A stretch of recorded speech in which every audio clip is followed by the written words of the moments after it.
Let's talk about the flow of deliverables in waterfall projects. Remember, a deliverable is anything the team needs to create and deliver to the customer at some point in the project.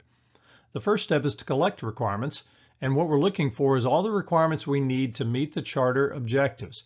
We can collect requirements by surveying stakeholders, analyzing documents, using prototypes, focus groups, and benchmarking. That will produce requirements documentation. Now you need to define the scope, which is where you look at the requirements documentation and determine what deliverables must be included in the project to meet those requirements, and what deliverables may be excluded from the work based on it may be too expensive to include in the project, it may take too long, it may be too risky to include in the project.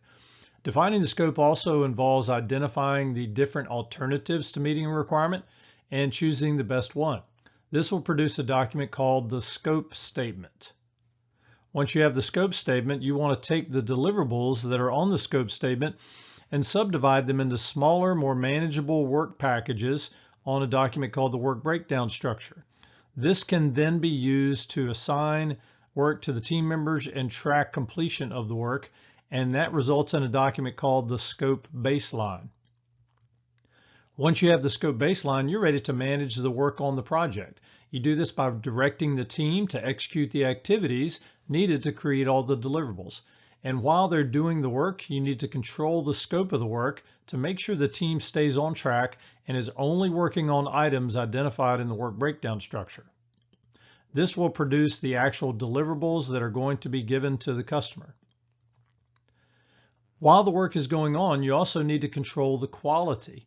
This means we inspect all the deliverables against quality metrics to make sure that they pass a quality inspection. If we have any non-verified deliverables that do not pass quality inspection, we send those back for rework or scrap. So controlling quality will produce verified deliverables, ones that we know have met quality metrics. Once you know that your deliverables are verified against quality metrics, you can now show them or demonstrate them to the stakeholders or the customer, and this is called validating the scope of the project. This is where you gain stakeholder acceptance according to the established acceptance criteria, and you will now produce accepted deliverables.